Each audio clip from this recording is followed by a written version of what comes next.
आइए फ्रेंड्स, आज हम आवर्तकाल और आवृत्ति में संबंध समझते हैं कि टाइम पीरियड एंड फ्रीक्वेंसी क्या होती है। देखिए फ्रेंड्स, दरअसल बात ये है कि टाइम पीरियड एंड फ्रीक्वेंसी दोनों में एक माइनर डिफरेंस है। अब इसको बहुत ही ध्यान से समझना।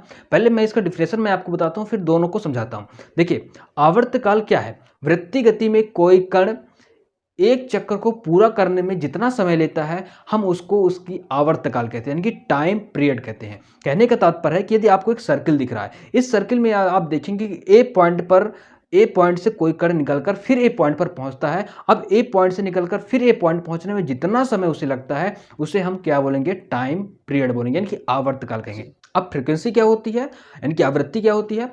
वृत्तीय गति में यदि कोई कण 1 सेकंड में कितना चक्कर लगा लेता है और जितना चक्कर लगाता है, हम उसकी फ्रीक्वेंसी कहते हैं। अब ध्यान सुनना एग्जांपल, जैसे अब हम टाइमर फिट कर लेते हैं 1 सेकंड का।